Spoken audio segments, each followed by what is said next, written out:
Club de Ciudad de Pueblo como lo de Ciudad Real. Gracias de verdad por compartir las actividades con nosotros.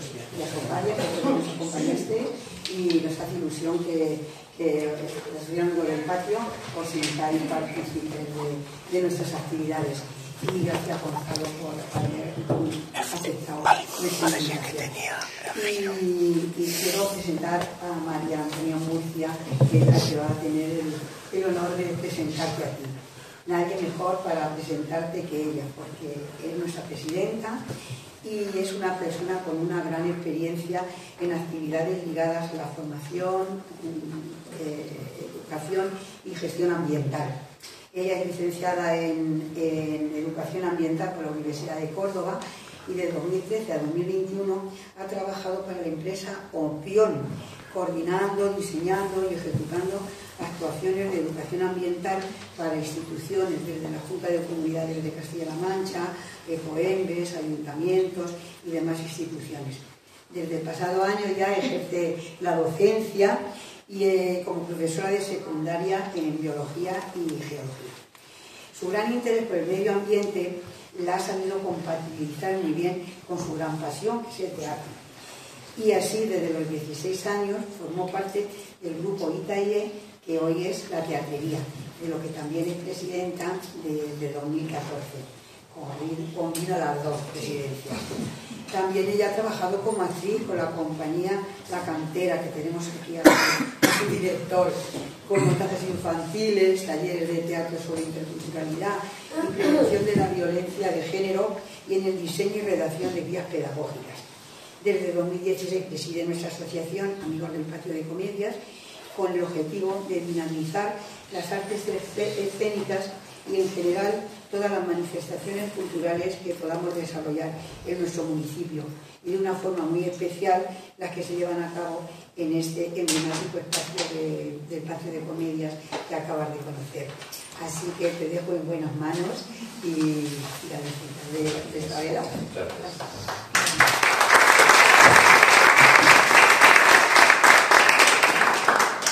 Muchas gracias, María Teresa.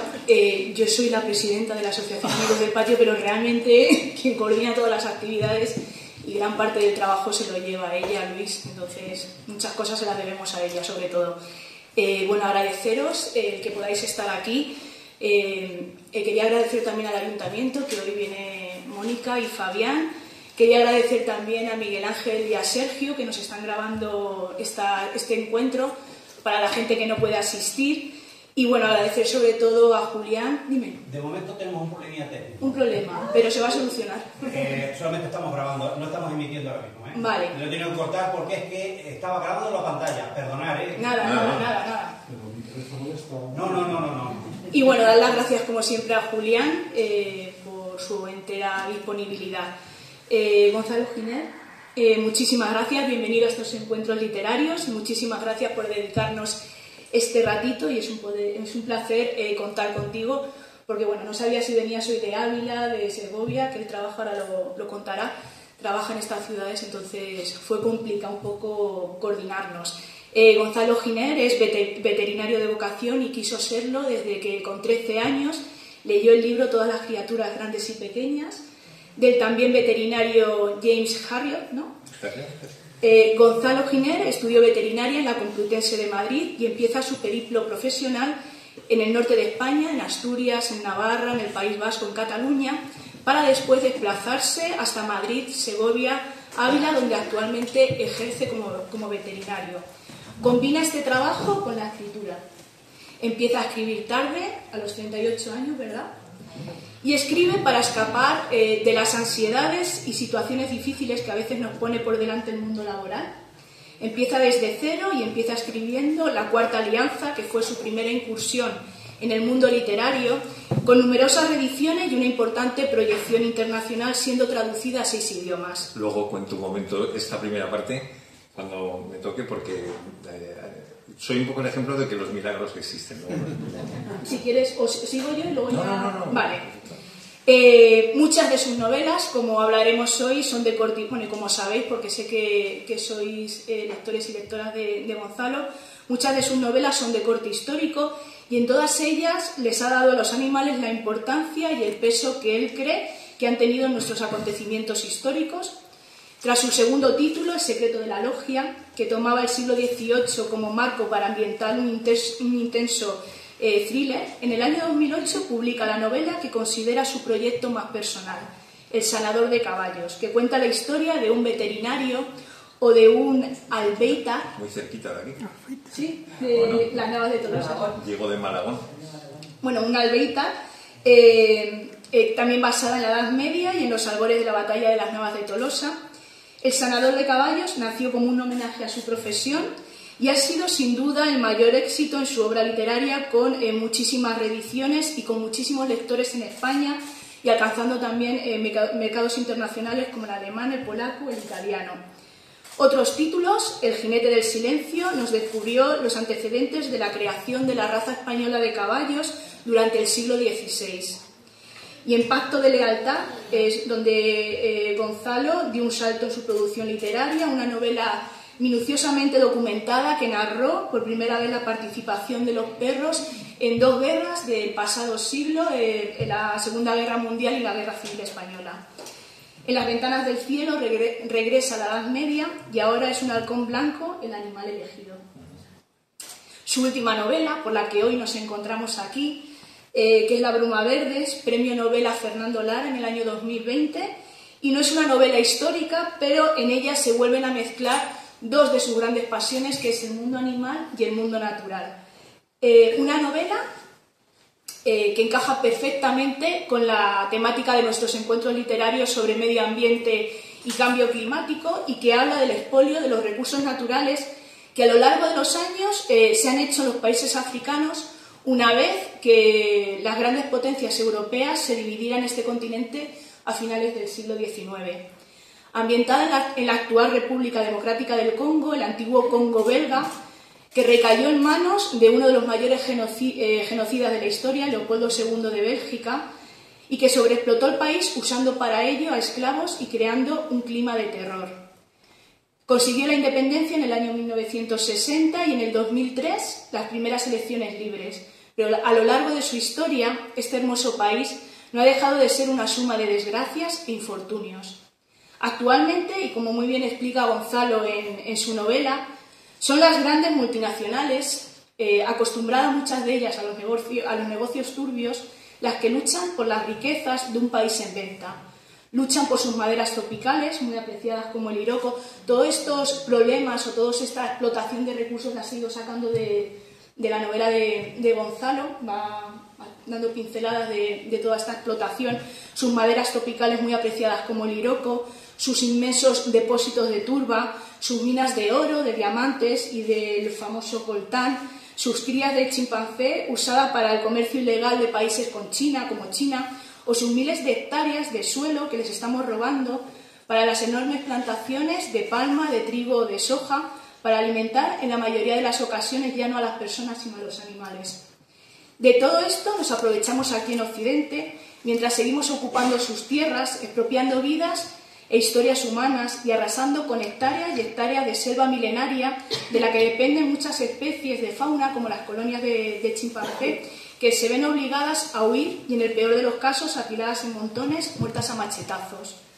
Esta novela pone de manifiesto estos horrores y nos hace ver las graves consecuencias que para el clima y la salud de nuestro planeta tiene la destrucción de la selva en manos de desalmados mercenarios dispuestos a todos por ver crecer su patrimonio o sus riquezas.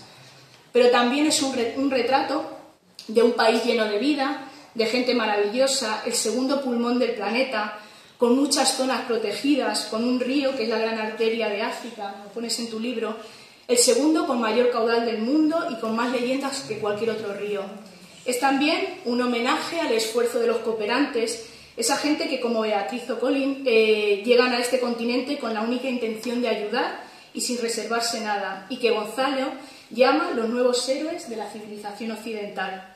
Finalmente, La bruma verde es una llamada a la concienciación colectiva, porque en un mundo globalizado, lo que pasa a miles de kilómetros nos afecta a nosotros y porque, como dice él en las páginas finales de su libro, protegiendo la selva nos protegemos también a nosotros. Y bueno, ya termino.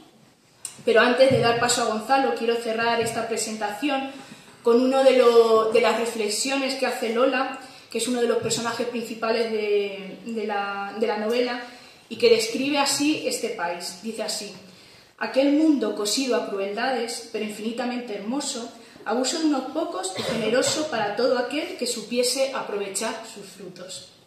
Ahora yo dejo ya con Gonzalo. Y nada, muchísimas gracias.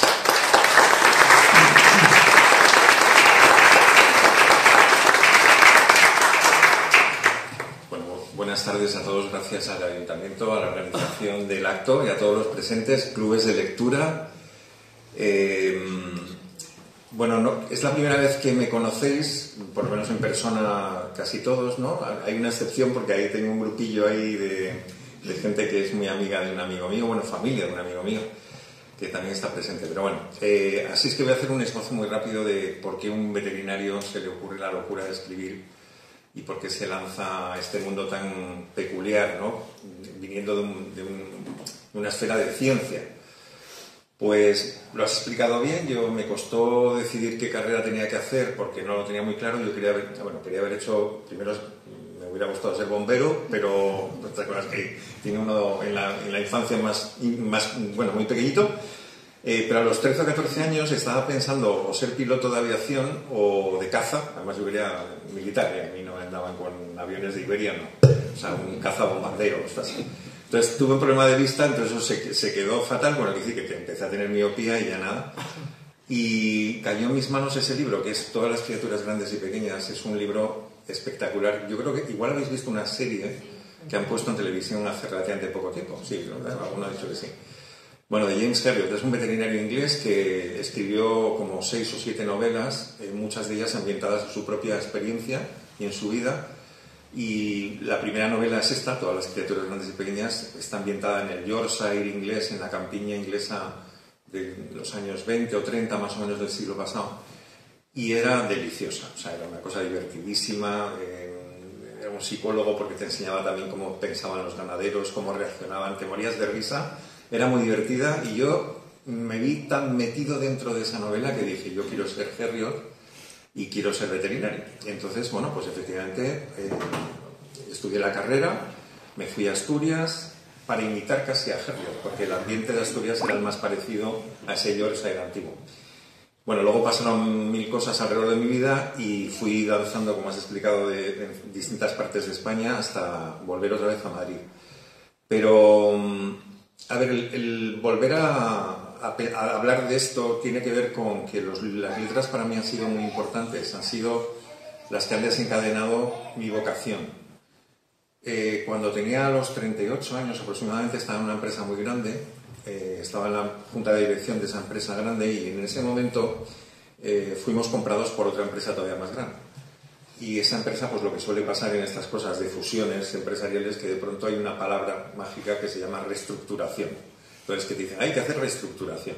Eso significa echar a gente, vamos, así básicamente. A mí me tocó echar a 22 personas, que todavía me acuerdo de cada uno de ellos. Lo tuve que hacer, pero en ese momento decidí que se terminaba mi parte laboral en esa empresa y que yo iba a intentar hacer algo por libre. Cosa que luego hice, ¿no? Un poco después. Pero entre medias, la verdad es que este clima de nervios, de ansiedad y tal, me llevó a intentar cumplir un sueño que era, bueno, por un lado, tener una historia en mi cabeza o crear una historia en mi cabeza para escribirla, pero también para intentar que mi ansiedad no fuera solamente al tema laboral, sino que, bueno, me despistara en otros mundos, con otros personajes, con unas tramas, y empezó a crecer una historia que es la Cuarta Alianza, ¿no?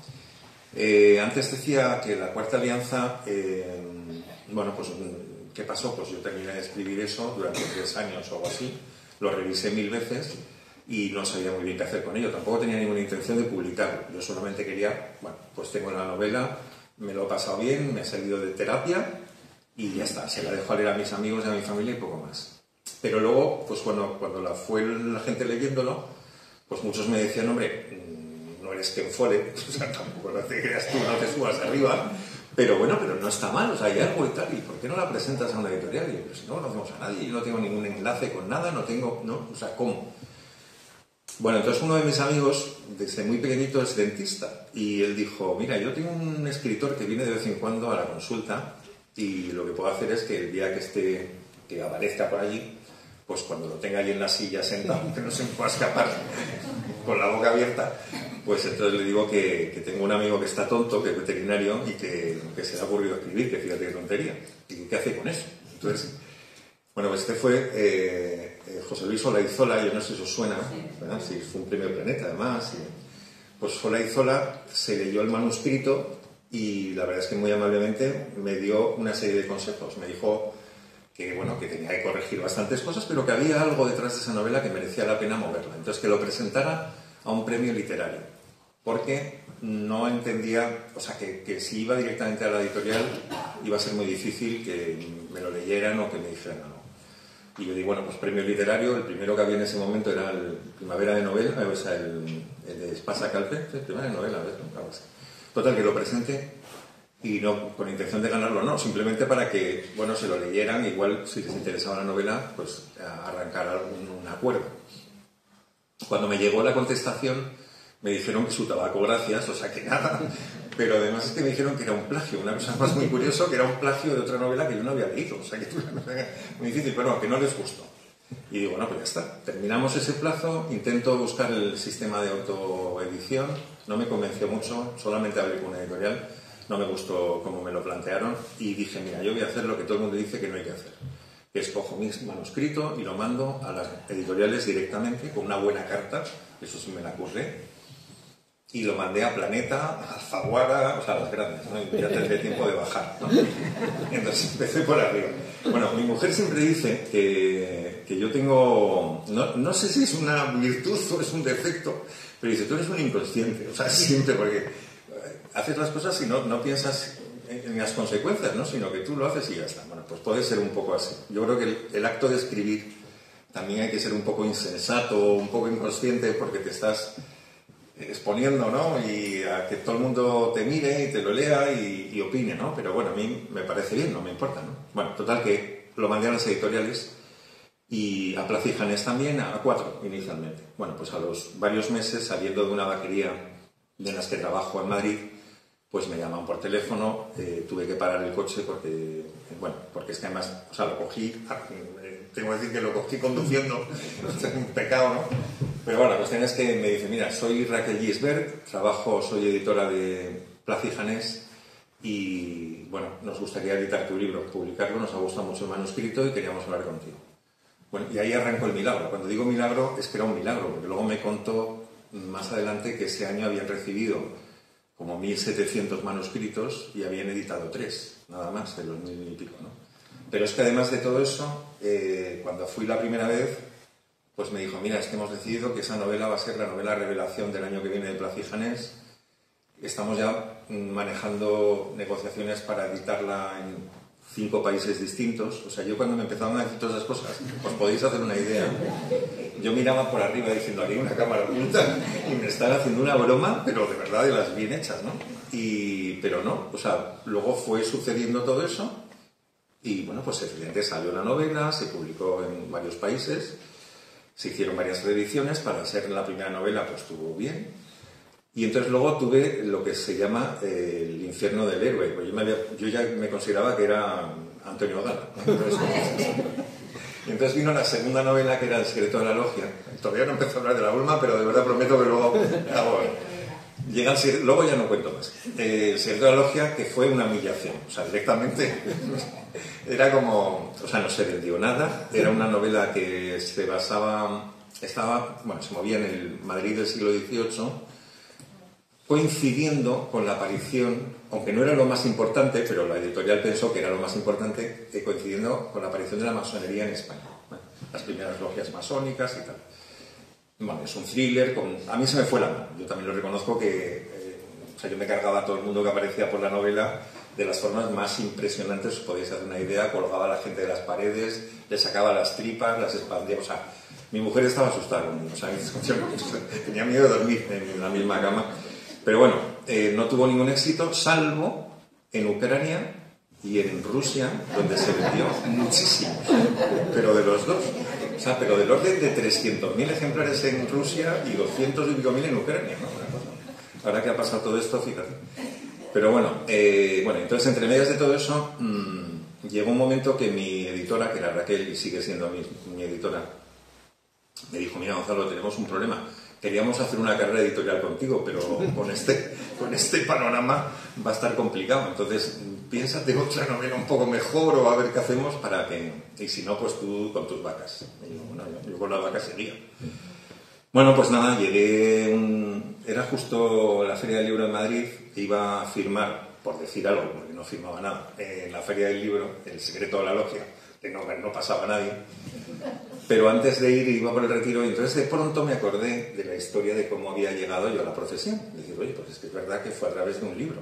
Entonces se me ocurrió, así como un flash, digo, ostras, pues yo creo que nadie ha contado cómo era la profesión veterinaria en la Edad Media. Y dije, bueno, pues puede ser una idea. O sea, así como estaba la novela del médico de Noah Gordon, ¿no?, que te explica el oficio de los físicos o de los médicos en ese periodo, pues el veterinario no había nada. Y con la importancia que tenían los caballos en la época medieval como armas de guerra, en fin, y como incluso como bienes a canjear por los reyes, con los nobles y tal, con sus caballeros, pues dije, mira, pues vale, podría ser una idea. Y ese día apareció mi editora y me preguntó, ¿has pensado algo sobre la próxima novela? Y dije, sí, quiero escribir la historia de un veterinario en la Edad Media. Y diciendo, tenemos novelón. O sea, fue la contestación. Y de ahí fue el nacimiento del Sanador de Caballos, que luego, pues, verdad que ha sido un poco la novela que me ha pegado un poco el impulso para arriba. Bueno, ahí lo dejo y me meto un poquito en la Bruma Verde, luego he ido por las novelas y he ido recorriendo, como bien dices, yo no concibo mi vida, como no concibo mi vida fuera del mundo animal, tampoco lo concibo a nivel de letras. Es que yo vivo todos los días con animales, hoy no, esta mañana estaba en el despacho, pero ayer estaba en Segovia viendo vacas y viendo terneros.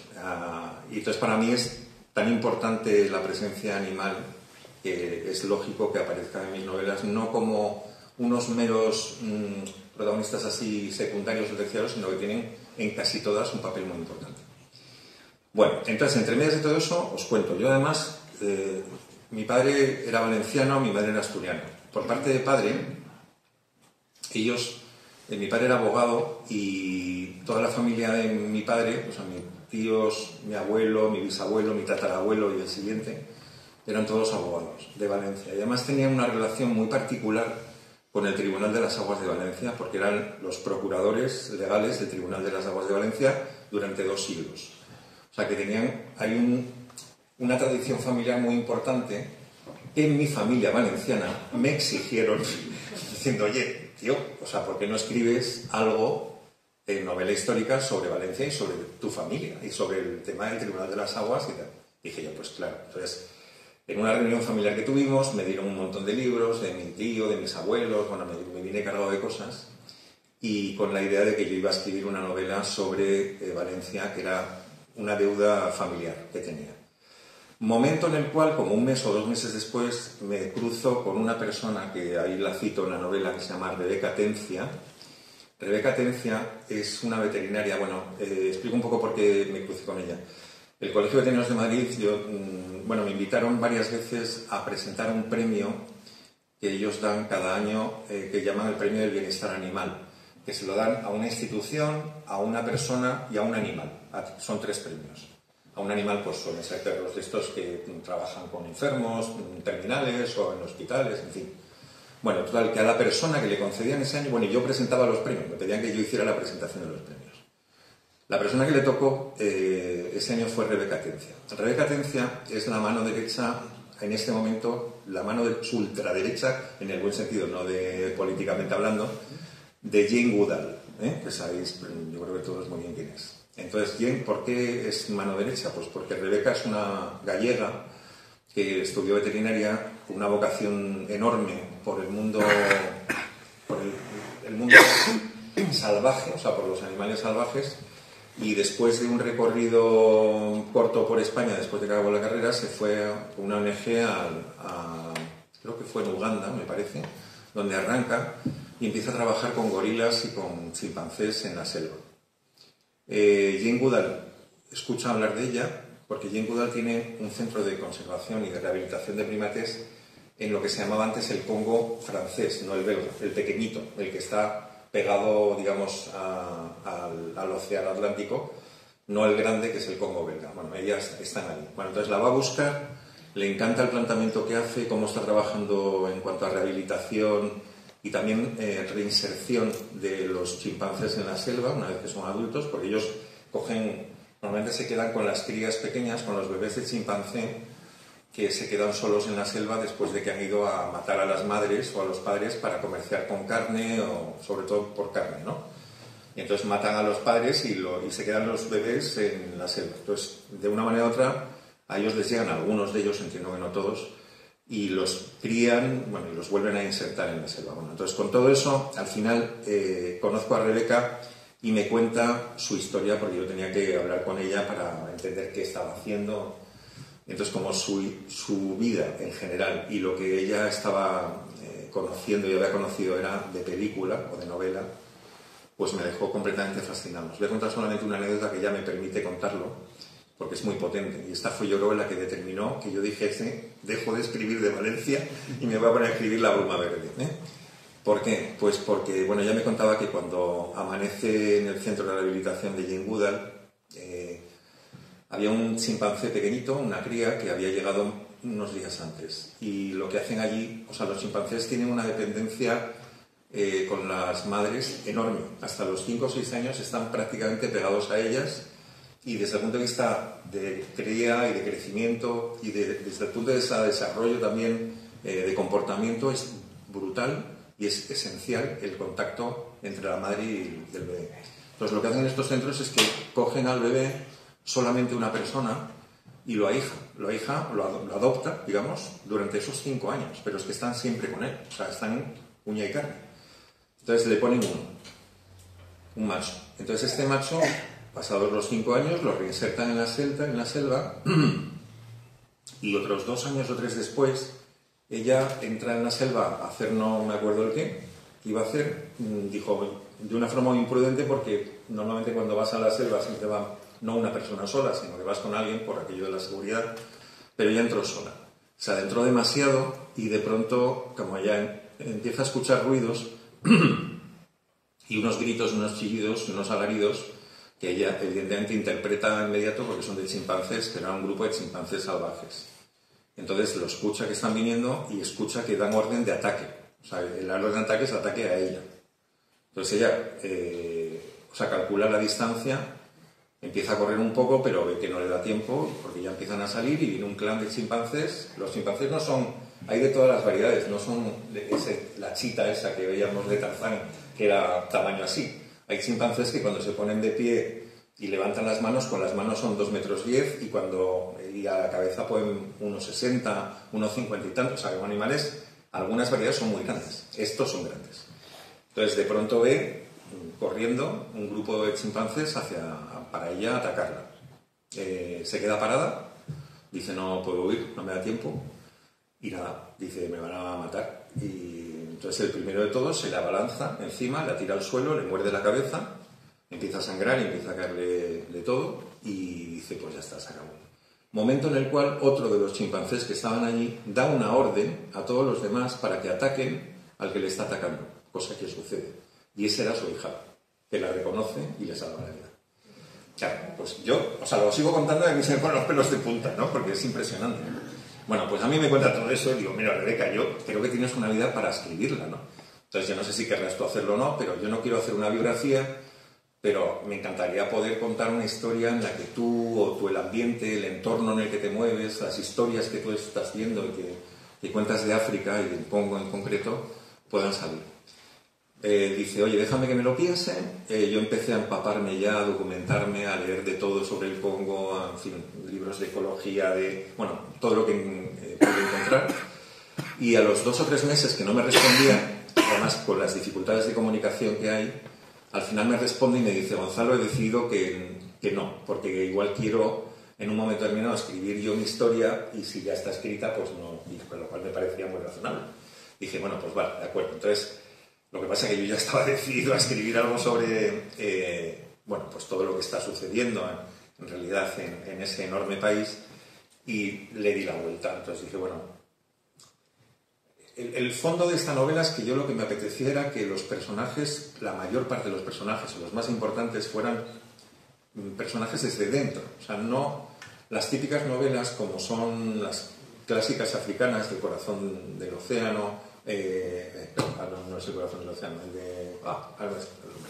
bueno, Memorias de África, todas las que tienen que ver siempre con un personaje occidental que llega a África, que le impresiona mucho todo y te cuenta desde su punto de vista lo que encuentra, ¿no? Y lo que ve y lo interpreta.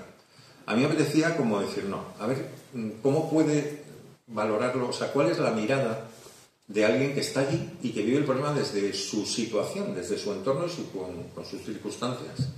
Y ahí fue cuando nace el personaje de Vineca, que es casi el eje vertebral de la novela, es la persona y es el personaje que, si no lo habéis leído o estáis en ello, yo considero que es el personaje que enamora más al lector, porque bueno, pues es una vida de una mujer sencilla, que tiene muy pocas referencias cuando aparece en la novela. Pues imaginaros, una chica joven en una aldea del Congo que no está en ningún plano, pequeñita, y que, en fin, que lo que ha visto alrededor, ¿cuánto puede ser? No sé, 7 kilómetros a la redonda, no mucho más. Y que de pronto pues le pasan un montón de cosas, tiene una experiencia insólita con chimpancés, viviendo durante un tiempo con ellos de forma no voluntaria, y bueno, y es la que luego enlaza con otras dos tramas, o una trama paralela, que es la de los cooperantes, y en concreto una cooperante española que aparece, bueno, en la novela, que desaparece, quiero decir, que es secuestrada, y que bueno, que su gran amiga Lola es la que de pronto se entera y tiene pues eso, la decisión de dejar todo atrás, ir a buscarla y ayudarla, ¿no? Bueno, con esto quiero decir que no voy a contar mucho de la novela, pero sí que mi objetivo con La Bruma Verde es tener esas visiones, esas miradas distintas. Por un lado, esa mirada de una niña inocente, hija de la selva, que tiene unos ojos profundamente verdes y que es como que tiene, como dice en alguna parte de la novela, que tiene la mirada dentro de la selva, dentro de su mirada. Pues cómo esa mujer, esa jovencita, va a interpretar lo que está pasando a su alrededor. ¿Y qué está pasando? Pues lo que ve es que hay alguien, unos extraños que vienen, que arrasan con todo el bosque o toda la selva, todos los árboles, supuestamente para hacer luego unos cultivos de lo que fuera, de soja, de trigo y lo que sea. Pero ella se queda sin su mundo. De pronto pierde todas las referencias, incluso de forma violenta han matado a casi todo su entorno, y se encuentra, bueno, pues de golpe y porrazo dentro de un mundo tan distinto como es un clan de chimpancés.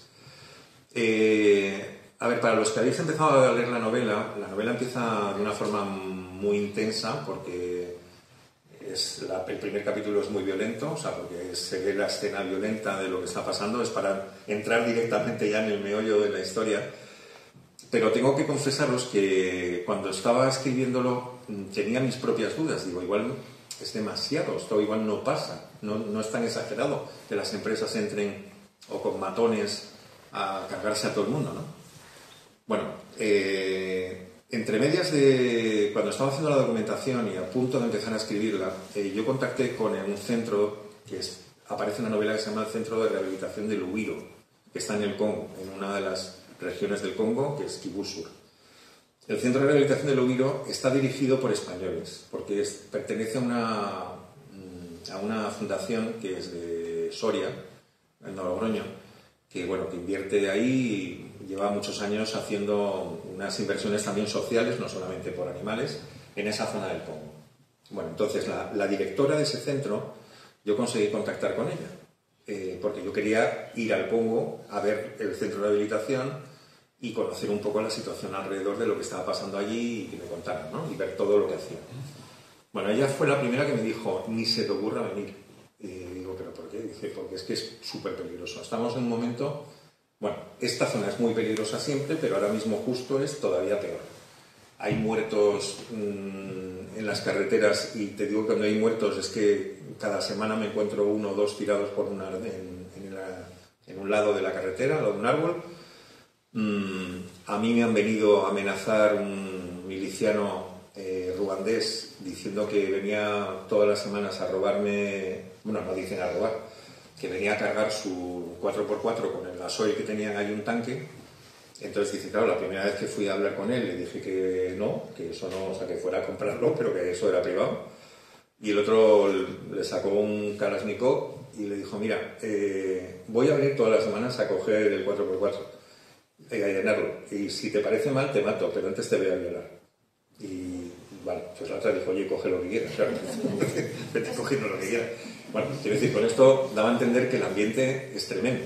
Luego he contactado y sigo contactando todas las semanas con el veterinario jefe que está allí, que es Luis Flores, se llama, que es de Jerez, un jerezano, un tío muy salado.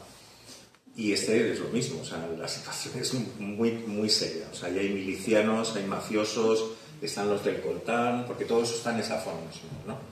Las mafias del coltán, se juegan dinero por todos los lados, hay tráfico de niños, los meten a los niños en las minas para meterse en recovecos porque no entran las personas mayores, explotación, arrasan con las aldeas. Este me contaba, Luis Flores, dice, mira, yo cuando leí tu novela, pero se la mandé después ya editada, dice, cuando leí tu novela, dije, es que acabas de contar la historia de mi hija, porque de una hija adoptada.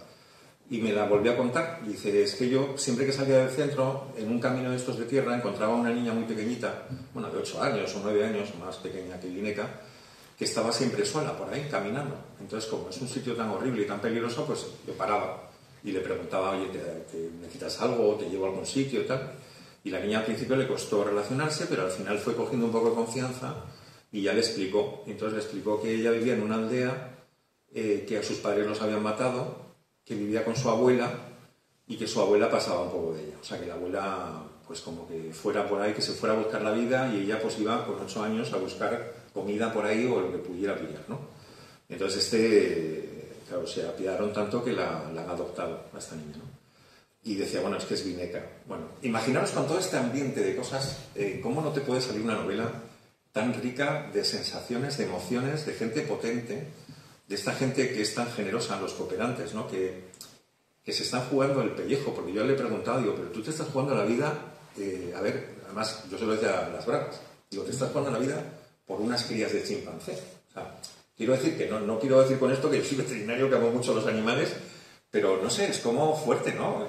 Y dice, bueno, no, evidentemente él dice, a ver, no es solo eso, aunque es eso, pero bueno, aquí nosotros estamos haciendo una función social enorme porque, pues claro, a estos chimpancés hay que darles de comer. Entonces, para darles de comer tenemos contratos con todas las aldeas de alrededor, y entonces la gente, muchísimas familias tienen huertas o tienen árboles frutales y una parte de eso pues nos lo venden, se lo pagamos muy por encima del precio de mercado y estamos intentando crear un poco de economía circular alrededor de este tema. Tenemos planes de educación, escuelas, también aquí vienen también a aprender veterinarios de todo el Congo, en fin, tienen sus planes y sus proyectos, ¿no? Pero no deja de ser llamativo, ¿no? Para una persona occidental que dices, oye, dejo todo, dejo mi familia, mis amistades, mi mundo de comodidad de una España, oye, pues en la que se vive bien, a meterme en un mundo en el que no hay luz. Decía, no hay una empresa. Decía, es que te imaginas aquí, Gonzalo, en toda la zona donde estoy yo, que es una región que puede ser como Ciudad Real entero, pues dice, pues aquí no hay ni una sola empresa. Aquí la gente sobrevive. O sea, todos se buscan la vida para comer, para tener unas vacas o unas gallinas o entrar en la selva a matar animales para comer, que es el famoso furtivismo. Claro, hay un furtivismo que uno siempre piensa que es como ilegal, porque es ilegal, pero claro, en muchos casos es la propia gente que va a comer, o sea, que tiene que ir a comer, ¿no? Entonces matan lo que pillan, y si pillan a lo que sea, lo matan y se lo comen. Y otros comercian, es la parte negativa. Bueno, pues esta novela tiene esos dos mundos, en el mundo de los cooperantes y el mundo de una persona inocente que de pronto entiende que también ella puede hacer algo. Se va a juntar con estos otros cooperantes que ya están en esa fase de que ellos también pueden hacer algo y que lo están haciendo. Yo creo que cuando uno termina de leer la novela, para mí el objetivo último es, primero, que os lo paséis muy bien, porque se pasa muy bien, porque además las escenas en concreto de la relación de Vineca con los chimpancés en la selva, yo creo que son bastante sorprendentes, en algún caso muy inquietantes, y son reales. O sea, todo lo que está escrito, y os lo digo porque esa novela se la han leído primatólogos, entre ellos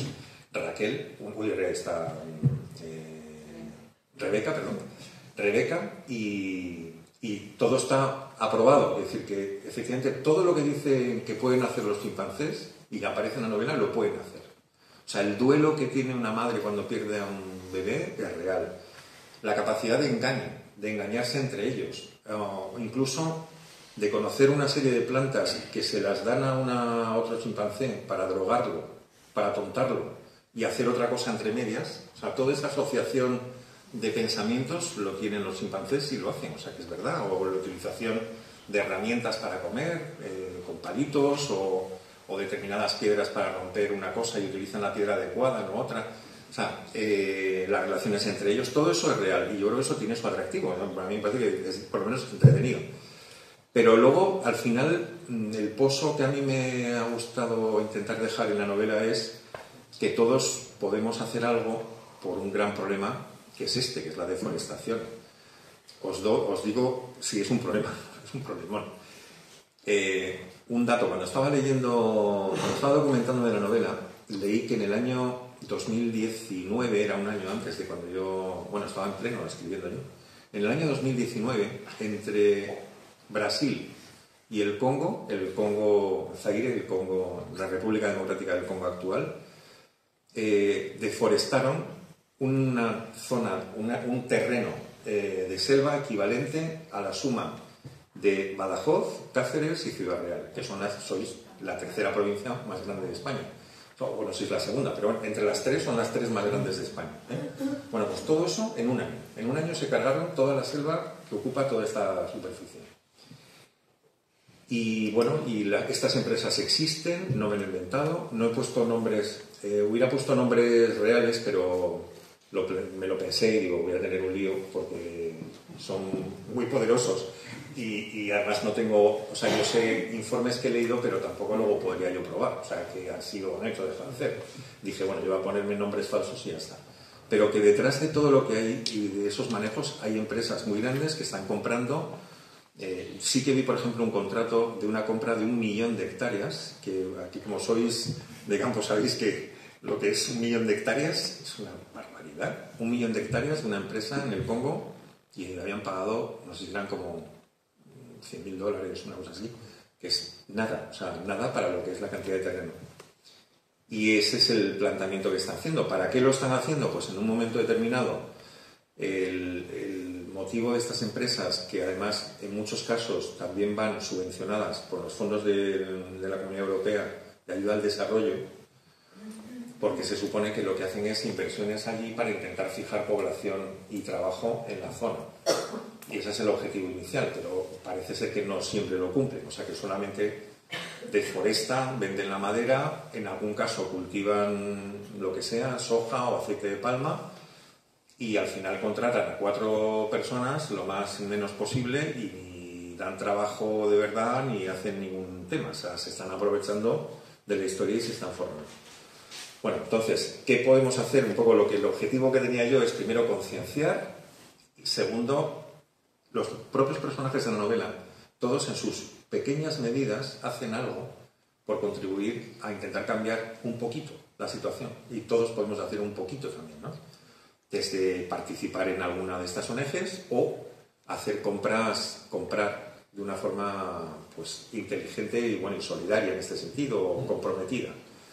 ¿Cómo? Pues cada vez es verdad que, por ejemplo, comprar muebles, pues hay que pedir el certificado de que esa madera viene de una explotación sostenible, y eso deben de tenerlo. Las empresas tienen que tener esos certificados, y si no lo tienen, pues igual no hay que comprarlos, solamente lo dejo ahí, ¿no? Porque si hay otras que sí lo tienen, pues igual estamos ayudando de esa manera. Hay otras fórmulas, evidentemente, que lo estamos haciendo también en la industria animal. Yo trabajo en la alimentación animal también. Y, por ejemplo, la soja, que es el gran problema de deforestación. El mayor problema de deforestación actual tiene que ver con la soja, sobre todo Brasil. Brasil es una barbaridad lo que ha hecho y lo que está haciendo.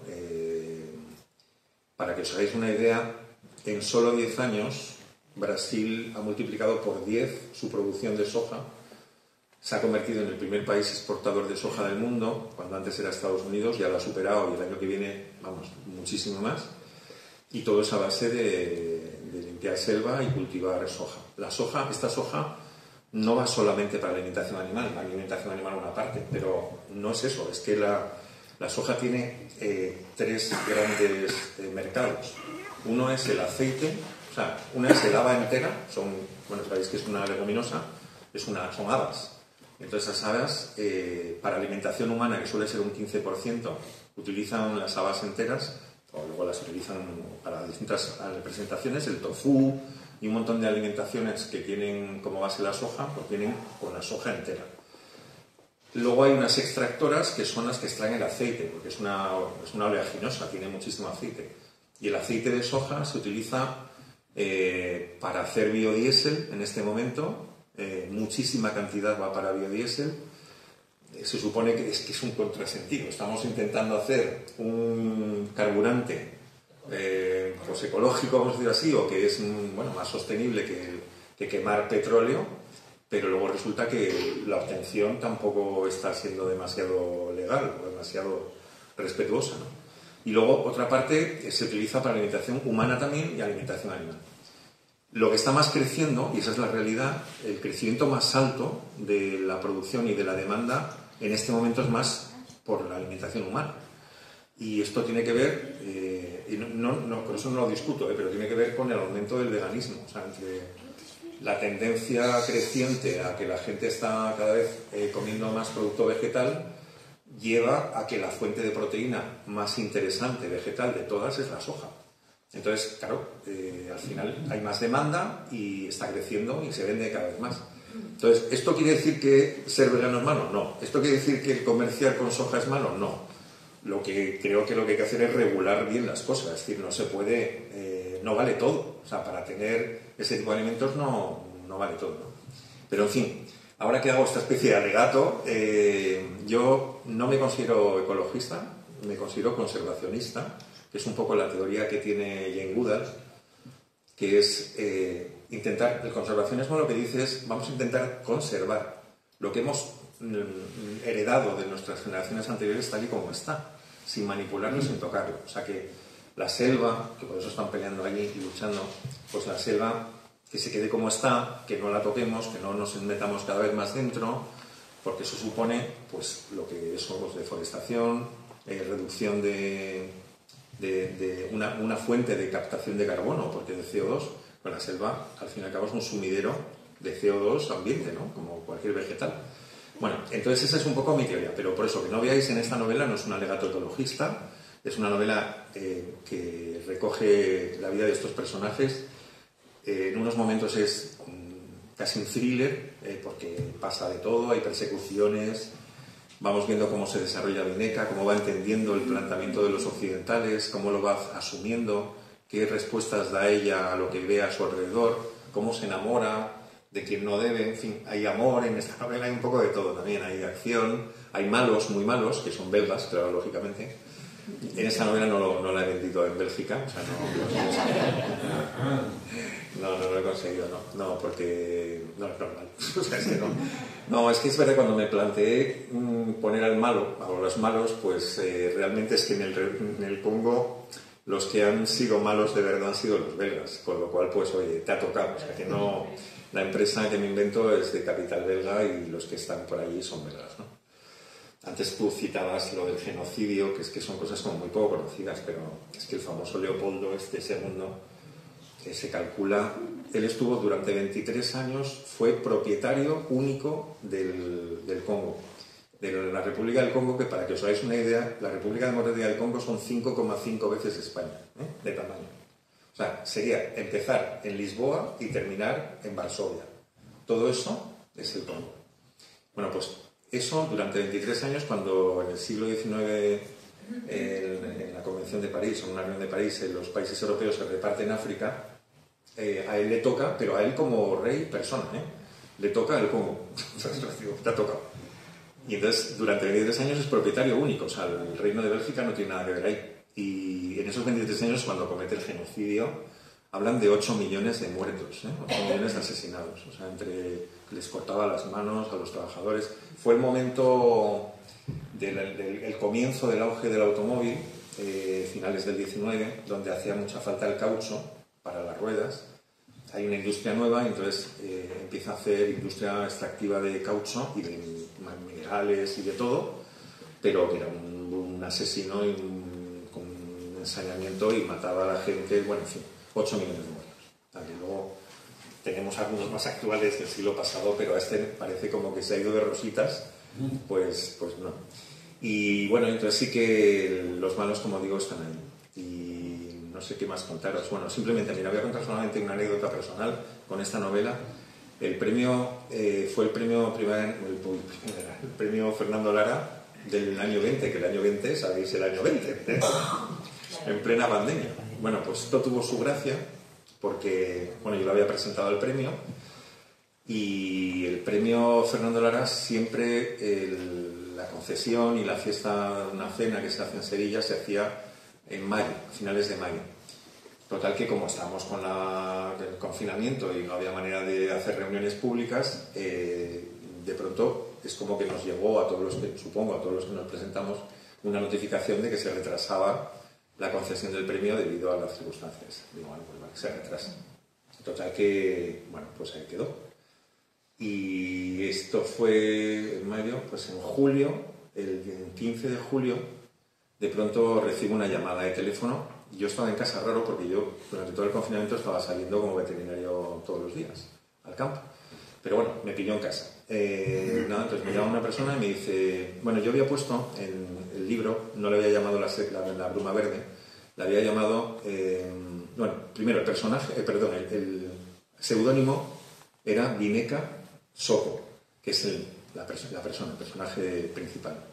Y el título que había puesto era Los Guardianes del Paraíso. Bueno, total, que entonces me llama una llamada y me dice, por favor, ¿puedo hablar con Vineca Sopo? Entonces, yo de verdad que en ese momento dije, o sea, es que me bloqueo, o sea, digo, no entiendo nada. Y entonces me quedé callado y al cabo de un rato, no sé, como 30 segundos, el otro me dijo, pero ¿hay alguien ahí? Como eso, sí, yo. Dice, pero ¿tú eres Gonzalo Giner? Digo, sí. Digo, pues mira, soy Fernando Delgado, soy miembro del tribunal que tenga el premio Fernando Lara, y entonces si puedes conectarte, un enlace que te vamos a mandar, por favor conéctate por ordenador. El jurado estamos reunidos, uno en Barcelona, dos en Valencia, 3 en Madrid, no sé qué, nos reunimos, que te podemos decir algo. Y entonces efectivamente, pues nada, me puse no sé qué y ya me lo dijeron. Dijeron, oye, pues mira, que sepas que por unanimidad nos hemos reunido y eres el ganador del premio. Pero, bueno, entonces se puso el director general de Planeta y dice, pero te cuento una cosa, no puedes contárselo a nadie, porque de momento, como está la situación, no queremos hacerlo público, porque todavía no podemos reunirnos ni con prensa ni con tal, entonces lo vamos a pasar al 15 de septiembre, que ya creemos que puede ser el momento adecuado para notificarlo en prensa. Y, o sea, 2 meses. Dice, pero por favor no lo digas a nadie, porque entonces como se sepa, pues se viene todo abajo, o sea, no pierde la gracia. Entonces, con lo cual, os lo vais a creer, yo no lo conté a nadie, salvo a mi mujer, lógicamente, a mis 2 hijos, pero nadie más, ni mis hermanos, ni amigos, ni nada, nadie. Yo callado y, claro, la gente preguntaba, ¿y este premio? Y yo, pues no sé, aquí no dicen nada.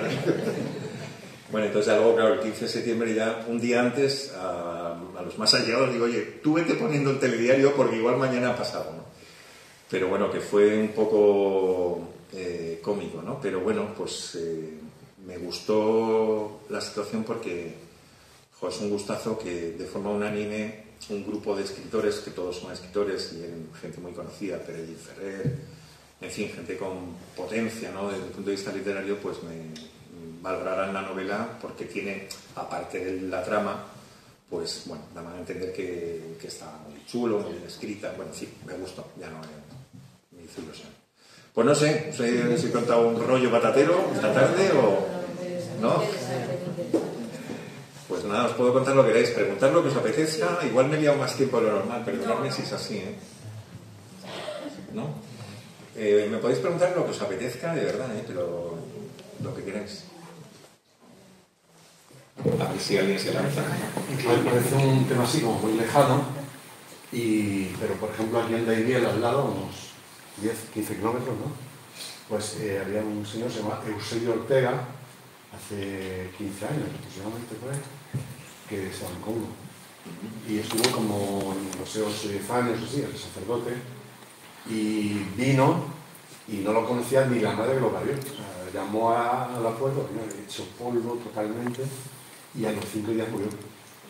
¿Venía con malaria o...? Una carga de malaria, de una película gorda. Es que lo llamativo, de verdad, es que una de las cosas que te cuentan también la gente que está allí es que el país es un auténtico paraíso.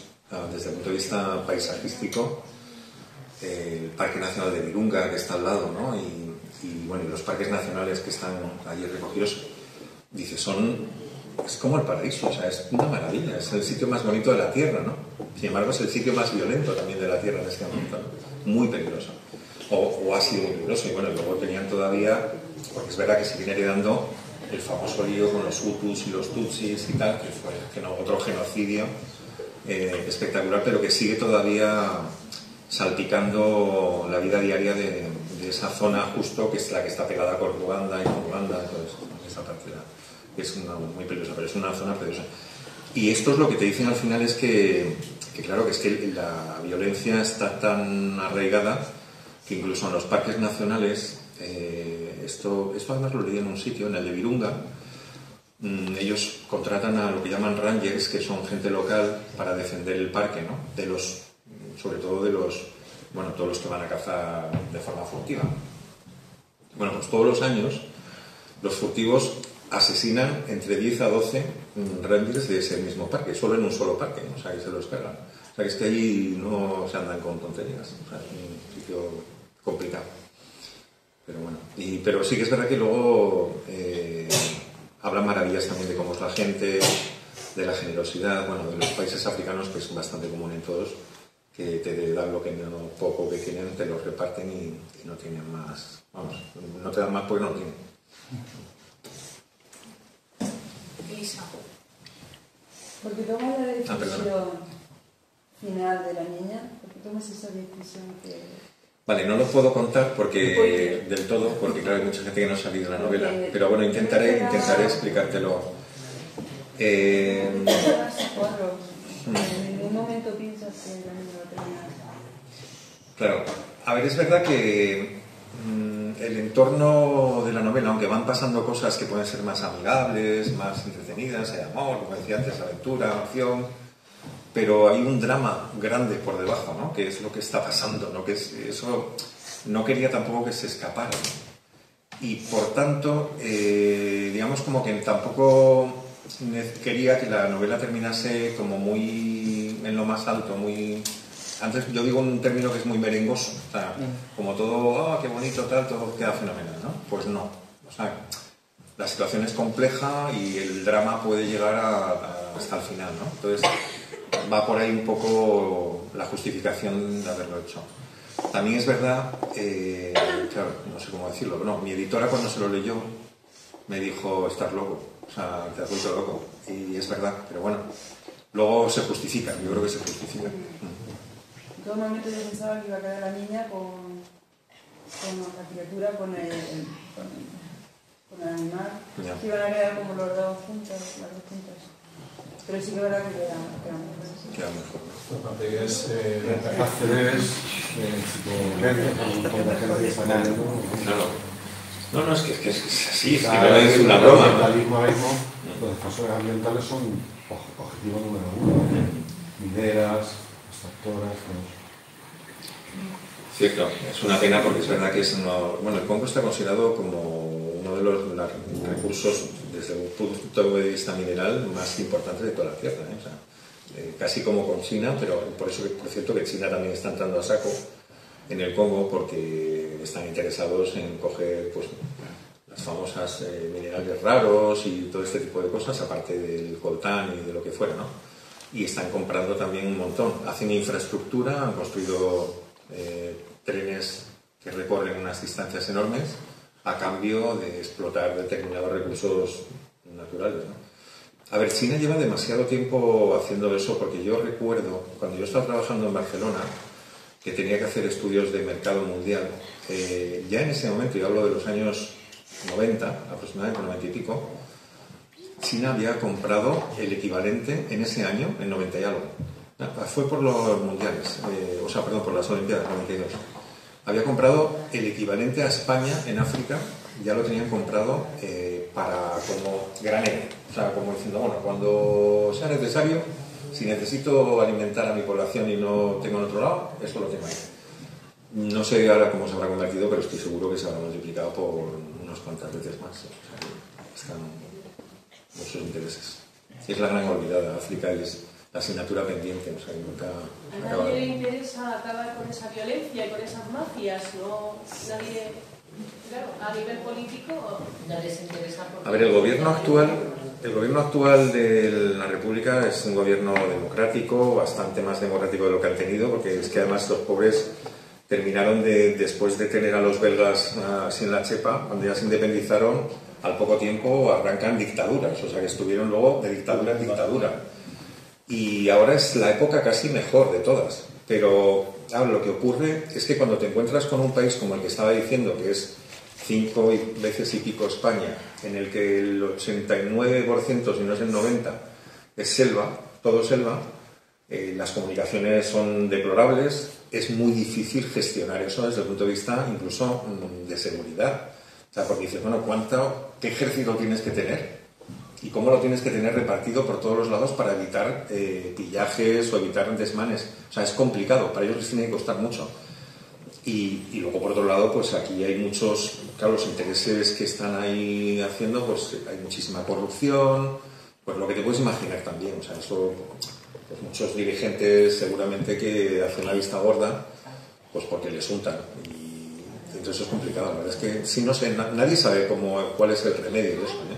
Al final tiene que ser, los que tienen un poco un conocimiento más profundo del país, dicen que la única solución es cultural, es que desde dentro ellos sean los que tienen que reaccionar, y con educación, con formación, con cultura, pero claro, es un país que es muy complicado. O sea, realmente no lo tiene fácil, ¿no? Yo no soy muy optimista, ¿no? Es que lo había levantado ahí. Dos cositas. Una reflexión. Aquí pone que, por ejemplo, en los últimos 10 años han muerto 1.700 activistas en todo el mundo, o sea que es el pan nuestro de cada día, sí. Matar a gente para ganar más dinero, eso sí es difícil. Pero luego, aparte de todo eso, yo sí te quería preguntar, cuando has dicho de que querías escribir la novela con una mirada que no fuera de la de un occidental, ¿cómo lo has hecho? O sea, ¿qué camino has seguido para que tu mirada, que es occidental, a la hora de escribir el personaje, sea la mirada de un africano? Sí, no, ¿Entrevistas cómo? Cuéntanos un poquito. Vale, mira, me he basado sobre todo, me vino muy bien en las conversaciones que he tenido largas, ¿no?, con esta gente que vive allí, o sea, que tienen relación directa con los locales, digamos, ¿no? Y, digamos, a estos de hecho les he sometido a unos test y a unas conversaciones largas para entender pues cómo son, qué quieren, o sea, que casi fue la fuente más importante, aunque no la única. También hay algunas ONGs que también editan y publican información, informes sobre, pues, sobre las sociedades y cómo se desarrollan las sociedades actuales allí. No pude ver muchísimos, pero yo creo recordar que tenía como 2 o 3 trabajos que también pude meterme un poco. No es una visión tan cercana, es un poco como un análisis sectorial, un análisis social que pude leer. Y luego algún libro, en concreto uno, es que no me acuerdo el nombre, pero si no, luego dejo el nombre de una cooperante que es una asturiana, que es médico, que lleva, creo recordar, como 35 veranos yendo todos los veranos allí, y tiene una fundación que está en Kibusur, o sea, en la misma zona. Y esta la conocí y pude hablar con ella. Entonces ya es un poco más casi de transmisión oral, ¿no? Aunque también algún tratado de estos que he podido leer, pero sobre todo ha sido transmisión oral. Perdona, es que estaba ahí antes. Perdona. No. No, yo sencillamente me voy a limitar un poco a decirte que me está gustando mucho porque estoy en el comienzo, pero hay algo que me ha llamado muchísimo la atención. Como en las 100 páginas primera, la descripción de los personajes en tan poco espacio, o sea, haces una descripción de los personajes no ya solamente a nivel profesional o a nivel, pues lo que te digo, que si la triunfadora, que si la idealista, que si... No, sino incluso psicológicamente, cómo les defines, pero además en un capítulo defines a toda la persona, pues eso, que tiene una frustración, como incluso dentro de los personajes que aparecen en las 100 primeras páginas o en 100 y pico, como esa forma de esa frustración que surge, uno sale, cómo lo lleva por un camino fantástico, como es Colin, o sea, una decepción personal, cómo le lleva, y como el otro, que no sé si es Maxime o algo así, perdonad que ya el nombre, pero como es una persona, pues realmente, más que frustrada, es una persona que está renegada, o sea, porque ha vivido en unas condiciones y pasa. Entonces, como en un solo capítulo, como en esas 100 primeras páginas, los personajes principales, aparte de Vineca, que es una maravilla, ¿cómo les describes? ¿Cómo tienes esa capacidad, no ya solo de físicamente o cómo te les puedes imaginar, sino incluso emocional, psicológicamente? O sea, es algo que me ha llamado muchísimo la atención. ¿Cómo has sido capaz de esto? Bueno, yo creo que la propia ambientación en África y en la situación que viven tan intensa, a mí, no sé, quizá, ahora que me lo dices, me llevó un poco también a extremar también, a hacer intensos los personajes, es decir, a justificar bastante bien o bastante pronto por qué están allí. Fundamentalmente en el caso de Maxime, lo que le ha pasado, que es el malo, ¿no? O Colin, que es un cooperante inglés, ¿por qué va ahí? Porque además eso son como preguntas que yo también me hago. O sea, aunque yo tenga claro que quiero poner un personaje, antes de definirlo, o cuando no he empezado a escribirlo, tengo que también pensar sus propias motivaciones. O sea, ¿por qué este hombre de pronto deja Inglaterra con una carrera más o menos brillante y se va así, de un día para otro, al Congo, a no saber a lo que se va a enfrentar, ¿no? Entonces, bueno, pues intento extrujar su propia personalidad y crear una personalidad para justificarlo, ¿no? Pero así como dices que es que puede resultar un poco chocante, o bueno, entiendo que positivo, ¿no? En poco espacio. O sea, por ejemplo, es lo que te comento. O sea, es que en un capítulo, por ejemplo, la descripción de Maxime es impresionante. O sea, es la persona, pues eso, la resentida, una persona resentida. Y todo lo que hace está en función de ese resentimiento. Entonces, ya no es solamente la descripción del personaje en sí, sino psicológicamente cómo puedes entrar, cómo has podido entrar en los personajes. Tan a fondo. Lola, por ejemplo, de ser una triunfadora, lo deja todo, ¿sabes? A ver, pues mira, yo agradezco porque entiendo que es un poco elogio, en parte lo que está haciendo, pero quizás es mucho más complicado, que eso sí me costó muchísimo más, describir a los personajes animales. Porque en un clan de chimpancés, que cada uno funciona de una forma diferente, que hay lógicamente sus jerarquías, hembras, machos, más adultos, más pequeños, ¿no? Eso fue para sudar sangre y todo, ¿no? Incluso con los nombres, porque al principio no me planteaba poner el nombre a ninguno, pero claro, empecé a bloquearme, porque cuando está la personaje de Vineca, ¿no? Que empieza a conocer a unos y a otros, y claro, cada vez que hace referencia a uno tienes que decir el que tiene un mechón en el pelo. Entonces, y se puso a mirar al del mechón. Bueno, una vez te vale, o dos también, pero claro, si vas a recorrer mucha novela con ello tienes que cambiar. Entonces se me ocurrió ponerle nombres y dije, bueno, ella misma le pone nombres, así por lo menos reconoces también al animal y su personalidad, entre su carácter o su forma de relacionarse en el grupo, ¿no? Y eso realmente me costó mucho más. Además tuve un problema que, o sea, por cierto, si me preguntáis los nombres de esos chimpancés no me voy a acordar, por un motivo, porque empecé, a ver, cuando estaba documentando la zona donde iba a moverse, en teoría vi que la lengua normal, o yo debí de encontrarlo más, la lengua normal allí era el kikongo, que es una lengua mayoritaria dentro del Congo, porque hablan un montón de lenguas. Total, que entonces en Kikongo empecé a buscar nombres en la lengua kikonga para ponerle a estos personajes. Entonces al de la mecha le llamé no sé qué en kikongo. Bueno, pasado bastante tiempo, que ya había acabado la parte de los chimpancés y ya estaba mucho más avanzado, de pronto leyendo no sé qué, me doy cuenta que no, que en esa zona justo en concreto el kikongo no es, que es swahili. Y entonces digo, joder, basta, que seguro que hay alguien que estaba aquí y que dice que la has cagado, ¿sabes? Que ahí no se pueden llamar de esa manera. Total, que le cambié los nombres a todos y los puse en swahili. Entonces ni me acuerdo de swahili ni me acuerdo de lo anterior. Ya cuando los dejas ahí, no me acuerdo. Pero bueno, es lo que tiene escribir. ¿Sí? Perdona, No, sí, has comentado en esta pequeña reseña el problema de la deforestación como un problema ecológico muy importante, pero al final en el epílogo haces una referencia a las turberas y el problema potencial que pueden tener. ¿Podrías contarnos un poco más ese efecto? Sí, uno de los personajes cooperantes es Colin. Él está, digamos, colaborando en una ONG que se dedica al mantenimiento y a la conservación del medio ambiente y a estudiar los factores que están afectando al medio ambiente, ¿no? Y él en concreto está trabajando sobre las turberas. Las turberas, yo me imagino que, por lo menos en la época mía, se estudiaban las distintas formas del carbón, ¿no?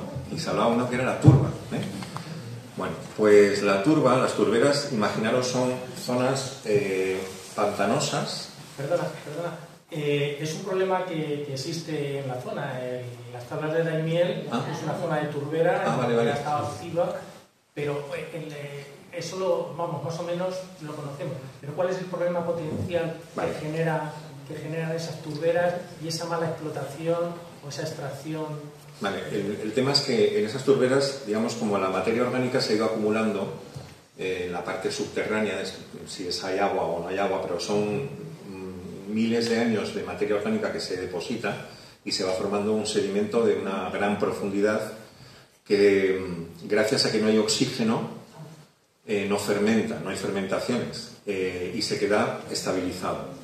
El problema es que cuando, por cualquier razón, entras y remueves todo eso, pues para allanarlo, para hacer una carretera o para moverlo porque quieres hacer un cultivo y quieres levantar todo eso, en ese momento la producción de metano y la fermentación de toda esa materia orgánica se activa porque hay oxígeno y empieza a producir CO2 y metano, fundamentalmente metano. Y ese metano, si sabéis, el metano es 28 veces más contaminante que el CO2, o sea, por equivalencia, ¿no? O sea, una unidad de metano es 28 unidades equivalentes de CO2. O sea, es ultra contaminante. Tanto es así, y es que lo que ocurre en concreto en la novela habla de una relación que es real en el Congo. La extensión de turberas es gigantesca, pero gigantesca, que estamos hablando de extensiones de cientos de kilómetros, todos son turberas. Entonces hay una gran preocupación de los organismos, bueno, también de la ONU, ¿no?, para que todo eso se mantenga como está, porque como eso se removiera, hay alguien que ha estudiado que podría producir la mitad de la contaminación mundial solamente si eso se remueve un poquito, ¿eh? La mitad de la contaminación actual del año podría ser producida por una activación, digamos, de la materia orgánica que tiene ahí abajo. ¿Sabes? Es peligroso. O sea, es algo que es natural, es un proceso natural, normal, siempre que no intervenga el hombre a tocarlo. Y ahí, o sea, están delimitando las zonas, mapeándolas, haciendo, bueno, y legislando todo lo que se puede para proteger todos esos territorios en beneficio del medio ambiente, porque si no tendríamos un gran disgusto, un lío. ¿Había otra? Sí. Antes Antonio te ha dicho que cómo hacías para no hacer una visión occidentalizada del libro. Les has explicado un poco cómo lo puedes hacer, pero no lo has logrado porque el libro sí está occidentalizado, desde mi punto de vista. Puede ser, sí. Yo creo que sí. A ver, es verdad que la parte vineca se contamina con la parte occidental, ¿no? Muy lista, una mujer que ni siquiera está escolarizada ni sabe nada de nada, pero idiomas en un pispás. Bueno, eso no te tiene por qué extrañar mucho, ¿eh? Porque... Ya, pero quiero decir que, a ver, que enseguida se adapta a las circunstancias que le tocan vivir, lo mismo que se ha adaptado a no vivir en su selva, a no estar se adaptó a vivir con los chimpancés, se adaptó a vivir también con gente con la que al principio ni entendía siquiera. Y yo sí creo que la visión al final sí que está occidentalizada. No te digo que no, lo que pasa que quizá también sea un poco el reflejo de la propia condición de los oriundos, de los africanos. Ahora, la gente que está viviendo en la selva, si hay una cosa que tiene como característica es la capacidad de adaptación. O sea, porque tiene que vivir en un entorno muy complicado, muy complejo y que, bueno, que puede ser explicado o no explicado. Yo creo que ella también refleja esto, que de pronto desaparece su mundo, se mete en otro mundo completamente distinto, que es el de los chimpancés, que no le gusta, o sea, que no le queda otro remedio, o sea, intenta huir, no lo consigue, y al final va adaptándose, pero está mal, porque de hecho cuando aparece Colin y se la lleva, se va bien, o sea, es decir, que ya estaba en peligro, ¿no? Y se siente en peligro. Pero bueno, tienes razón, o sea, no te digo, esa consideración que tienes, no te falta razón. Perdona, ¿puedo comentar algo? Es que yo creo que ahí está también la cuestión cultural. O sea, date cuenta que es lo que decimos esta gente, y es la comunicación que hay entre ellos. ¿Por qué cuando llega Colin, por qué ella se va? Por los ojos que tiene, por todo lo que había sido su educación, por lo que el abuelo le había dicho, y por eso se va tranquilamente. Entonces yo pienso que sí, que hay una adaptación a través de la comunicación. Y yo sí veo que no está tan occidentalizado, porque además los personajes los hay de Occidente y los hay africanos. Entonces es la comunicación, o sea, yo pienso que a través de esa comunicación está el que no sea tan occidente. Es verdad que, a ver, luego cuando va viendo cosas occidentales ella hace sus propias reflexiones que nos las cuenta, ¿no? Pues yo qué sé, ahora recuerdo cuando va a Londres, a Kent, y de pronto ve las casas que tiene la gente, o tan grandes, ¿no? O la catedral, ¿no? O sea, todo ese tipo de cosas hace sus reflexiones desde su vertiente africana y de una aldeíta, ¿no? A mí me pareció un personaje que también quería ponerle con una mirada muy grande, o sea, que ella también tiene curiosidad, o sea, que conoce desde un mundo muy pequeñito, empieza a conocer otros mundos, ¿no? Y tiene curiosidad por ellos, y quiere conocerlos, quiere hablar, quiere entenderlos. Ahora, que puede ser que ese aspecto, o sea, no te lo niego, puede ser que al final acabe más occidentalizada, lógicamente, porque, oye, acaba hablando en un discurso, no digo dónde, pero por lo que no lo han leído, pero hecho un buen discurso, y ya está, ahí lo dejo. Lo siento, es que me cuesta. Nora. A ver, vi en mi libro de conocimiento del medio que es, al construir carreteras, talan árboles, etcétera.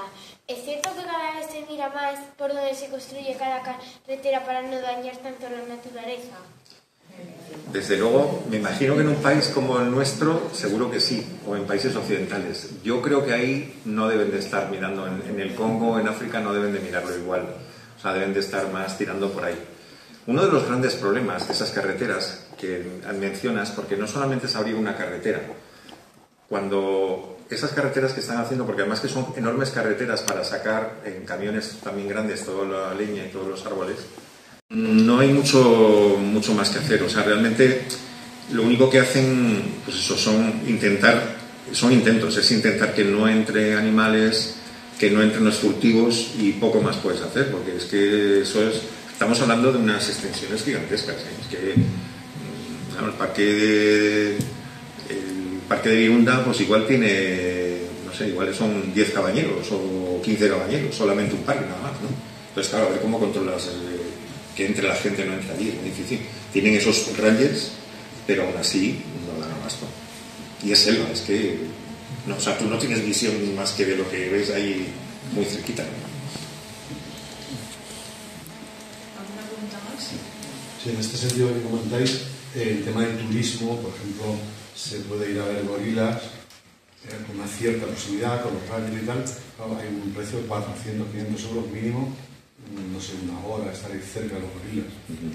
Eso, quieras que no, por una parte aporta dinero para hacer la protección del parque y para los rangers y tal, pero a la vez también genera un hábito, entiendo yo, nocivo para... A mí no me gusta demasiado, efectivamente, ese tipo de turismo. Que siempre es nocivo, especialmente cuando es, en este caso es más claro.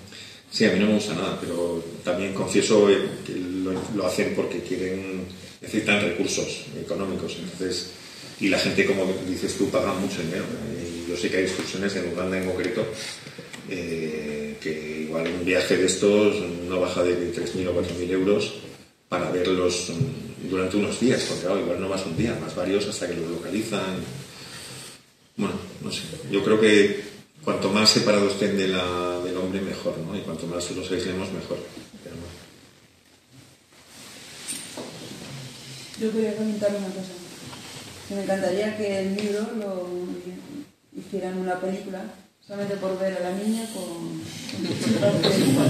darle vida, y verla por el libro, que me lo imagino, buenísima, me imagino a la niña. A mí también me gustaría. A mí me ha gustado todo,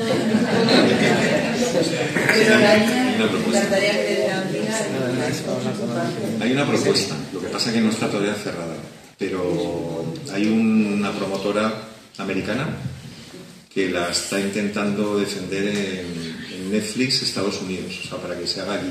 No todo, bueno, evidentemente el rodaje no, pero vamos, hay algo, están barajando la idea, aunque no se ha tomado todavía una decisión. Lo digo porque a mí ya me habían preguntado cosas, ¿no? Por ejemplo, o sea, ellos descartaban filmar, hacer la grabación y la película en el Congo por razones obvias de seguridad y porque decían, o sea, esto es de loco, mandar un equipo de cine hasta allí, americano y tal, puede ser un lío. Pero lo tenían resuelto, porque decían, nada, todas las escenas de selva las grabamos en Hawái, que hay selva, y es muy parecida y cuela. Y nada, o sea, ya me decían, oye, ¿tú estarías dispuesto a ir a Hawái para ver el set de grabación? Y yo, bueno, oye, si hay que ir, se va. Pero no, todavía no se va. Ojalá, me gustaría. Sí, además, hombre, es que más es verdad que claro, yo no lo tengo aquí, pero yo tenía una imagen de Vineca cuando estaba intentando inspirarme en ella, ¿no? Busqué una africana jovencita, más o menos de esa edad, en esto, pues en Google, iba buscando fotos, y de pronto apareció una en blanco y negro, que es la que estaba en portada en el escritorio de mi ordenador, que es Vineca, para mí es Vineca, y era una chica, lo que pasa estaba en blanco y negro, pero los ojos se notaba que no eran oscuros, o sea, tenía algo de otro color, y era una chica pues muy africana, con el pelito muy africano, unas facciones muy bonitas, pero de la edad, y dije, esta es mi Vineca, o sea, yo ya tengo claro cómo tiene que ser, pero bueno. El personaje de Victoria es como muy hippie, ¿no? Así, con su internet profundo y... Ya, muy rompedora, ¿no? Sí, bueno, claro, es una novela que al final es muy actual, ¿no? Porque tiene también, pues eso, todo lo que está sucediendo alrededor también de inteligencia artificial, pero también de los crowdfunding, que también tiene sentido, ¿no? En la novela el tema de crowdfunding. He de decir que, por ejemplo, esto puede traer alguna consecuencia, porque con este veterinario de África estamos intentando montar una fundación, él allí y yo aquí, que se llamará Vineca, y con una idea, no solo eso, de intentar cómo comprar selva, ir comprando casitos de selva para que no esté disponible, vamos a decirlo así, en un crowdfunding todo lo más grande que se pudiera. Pero entonces esa idea le ha gustado también, y además él quería desarrollar también alguna forma de formación allí en el Congo y tal. Y bueno, estamos probando a ver si eso le ponemos cuerpo. Antonio. No, nada, si era por la gente, ya no tiene sentido. No, yo quería decir porque el personaje de Luis, por ejemplo, para mí también es de mis preferidos en la novela, si es real, lo que acaba de decir, ¿no? Sí, es real, lo que pasa que yo le conocí más tarde. Yo sabía que él estaba trabajando allí, no se llamaba Luis Flores, porque en la novela le pongo Luis Cereceda, me parece, sí, sí. Porque no era él, y además yo no le conocía, por tanto le cambié. Lo que pasa es que luego tuvo mucha gracia porque él se enteró a posteriori de la novela y contactó conmigo, y a partir de luego ya tenemos mucha relación. Y entonces, claro, yo me quedé un poco así, porque cuando le pasé la novela digo, oye, por cierto, no, es que me avisa, él es de Jerez, me dice, joder, Gonzalo, es que a mí ha habido un compadre mío que me ha dicho que salgo en una novela. Y digo, que soy yo, joder, claro, el centro es donde trabajo, y claro, tú habías pensado en mí. Digo, sí, pero A ver, piensa que no te conocían nada, que además yo hago una descripción porque digo, oye, sin más, pero que le pongo que es un gay. Y este no es gay. Digo, a ver si fui que lo interpreté yo mal, pero es verdad que era gay. Sí. Y entonces este dice, oye, que yo no lo soy, digo, no. Pero ya te digo que no, o sea, no fue por nada, simplemente sabía que estabas y te lo cambié, pero vamos, eres tú. Bueno, lo que pasa es que, no puedo contar todo, pero a este le pasan bastantes cosas, y este decía, joder, me miro mis manos y tal, de vez en cuando, a veces... Bueno, en fin, tiene alguna lesión, van contra él y tal. Pero bueno, no, sí está inspirado en eso. Bueno, pues si no hay ninguna pregunta más, cerramos aquí el encuentro. ¿Puedo decir una última cosa? Sí. Es que nadie me ha preguntado la próxima novela, que eso es muy clásico. Estaba yo como extrañado. Claro, ¿puedo contar un poquito? Yo te iba a preguntar de la próxima novela, diciéndote primero que me encanta, me gustó muchísimo Pacto de Lealtad. Me parece una visión impresionante porque además yo no tenía ni idea del tema este de los perros, me gustó muchísimo. Aparte de La Bruma Verde, que también me ha gustado, y sí que te iba a decir de que va a tratar tu próxima novela. Me he quedado ahí. Vale. Qué animado esa conversación. Bueno, no, está entregada, la entregué hace 2 semanas a mi editora, o sea que está todavía en caldera, o sea, está cociéndose. Esta va a ser actual también, o sea, es contemporánea, pero tiene un personaje histórico muy importante detrás que alimenta una parte muy clave de toda la trama. Ese personaje histórico, yo creo que lo vais a conocer muchos, se llama Saladino. ¿Os suena Saladino? Héroe de las cruzadas, pero del lado musulmán. Es el gran héroe de los musulmanes, Saladino. Fue el que se peleó, se hicieron muy famosos, muy épicos, Ricardo Corazón de León y Saladino, por los dos bandos, ¿no? Bueno, pues Saladino. A ver, esto no voy a contar nada de la novela, pero solamente decir que los 5 personajes que aparecen grandes en esta novela son 5 personas que tienen unas coincidencias. Coinciden, aunque son muy distintos cada uno, coinciden que todos tienen sueños muy interesantes, muy ambiciosos, todos comparten ese sueño que quieren conseguir, pero tienen todos un problema. Y es que para conseguir esos sueños se tienen que saltar muchos límites éticos, estéticos y problemáticos. Alguno de consecuencias de pesadilla. Uno de ellos va a ser bueno, hay solamente 2. Hay un personaje femenino que es importantísimo, que es una ladrona de arte que roba haciendo magia. Es maga y cuando roba en las grandes pinacotecas, roba delante del público y se lleva el bono. Hay 6 grandes robos durante la novela con esa técnica. Vuelvo a decir lo que me ha costado, imaginarme eso y hablar con magos y todo eso. Y luego hay un personaje, bueno, no voy a contar más, pero hay un personaje que es el eje vertebral también de la historia, que es un emir, que digamos que se ha mirado toda su vida y admira a Saladino. Es el gran personaje suyo, su gran referente, y es un hombre que quiere, bueno, en fin, que es un estudioso y que está siempre alrededor de todas las hazañas y toda la historia de Saladino, y se mira en el espejo de ese gran personaje con deseos como de que volviera otra vez a existir la historia de Saladino. Bueno, y esto se mueve alrededor de Francia, no hay ningún personaje español, son todos exteriores, son todos extranjeros. Hay un chino por ahí también que está un poco zumbado, hay una arqueóloga que está como una chota, pero que es una zooarqueóloga, y es una historia ultra dinámica de aventuras a lo bestia, y no sé, espero que os guste. ¿Y animal? Animal muchísimo, sobre todo caballos. El caballo es importante en esta novela. De hecho, incluso inicialmente el título, yo creo que lo voy a conseguir, que es el que yo quiero, se va a llamar La sombra de los sueños, porque los sueños tienen sombras. Entonces, La sombra de los sueños. El título que quería mi editora es El caballo de Saladino, pero no me gusta porque, o sea, aparece la historia del caballo de Saladino y tiene mucha importancia en la historia, pero no es una parte nada más. ¿Y la de Valencia para cuándo? Pues eso me dice mi familia. Me da vergüenza cuando me llaman y dicen, bueno, ¿y la nuestra? Entonces, no, pues será ya para la otra, la nueva. Bueno, pues empieza ya. Empieza ya. Empiezo ya. Que si no, no van a parar. Ya, tienes razón. Bueno, pues muchísimas gracias, Gonzalo, gracias a vosotros también.